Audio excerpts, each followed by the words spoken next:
Merci d'être au rendez-vous de l'actualité sur Philly Radar. 3 jours après la décision du gouvernement nigérien de déchoir provisoirement de leur nationalité 9 proches de l'ancien président Mohamed Bazoum, renversé par un coup d'État le 26 juillet 2023, l'ex-ministre d'État et conseiller à la présidence Rissa Akbulah a réagi dimanche 13 octobre 2024. Rissa Akbulah a répondu aux militaires au pouvoir à Niamey depuis bientôt 15 mois via un message de 3 minutes diffusé sur les réseaux sociaux.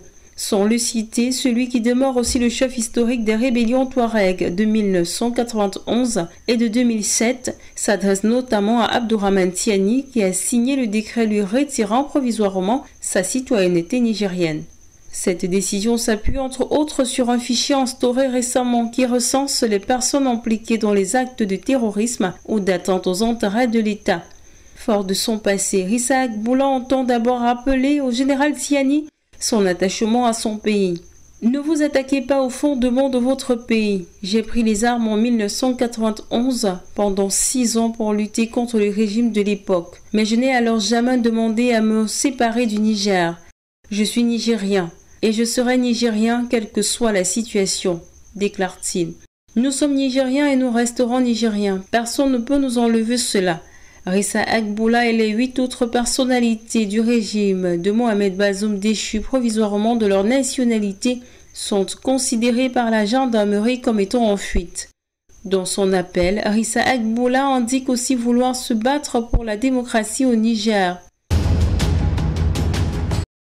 Peut-on déjà parler de liberté pour l'ex-président Mohamed Bazoum? Depuis le coup d'état militaire du 26 juillet 2023, l'ex-chef d'État du Niger, ses proches, certains de ses collaborateurs et des cadres de l'administration nigérienne sont détenus. Plusieurs voix et organisations n'ont de cesse appelé à leur libération. Il y a quelques mois, de grands noms de l'Afrique, dont les prix Nobel Wole Soyinka et Denis Mukwege, à travers une tribune publiée dans le journal Le Monde, ont encore invité le pouvoir du général Tiani à libérer l'ancien président Mohamed Bazoum. Mais les lignes n'ont pas bougé à Niamey. Le successeur de Mahamadou Issoufou est toujours gardé par le régime qui l'a renversé. À toutes ces voix, l'Organisation internationale de la francophonie se joint pour réclamer sa libération.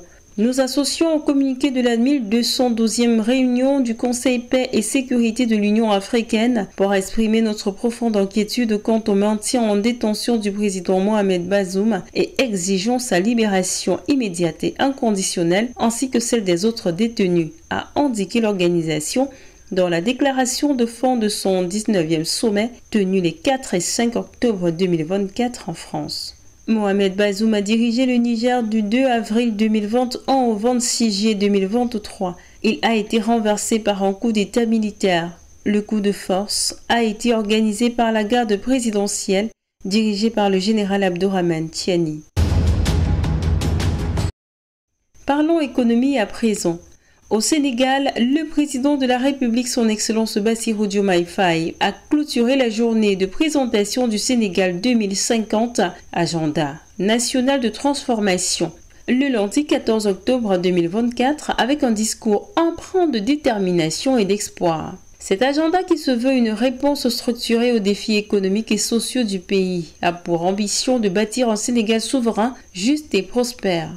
Dans son allocution, le président Faye a souligné l'importance de ce document, le qualifiant de fondation d'une nouvelle ère pour notre pays. Il a insisté sur la nécessité de rompre avec un passé marqué par la dépendance économique et la faiblesse du tissu social. Pendant trop longtemps, notre économie a été prisonnière d'un modèle d'exploitation de matières premières brutes, sans valorisation ni transformation locale, a-t-il déclaré, appelant à une réévaluation de la manière dont le Sénégal exploite ses ressources naturelles.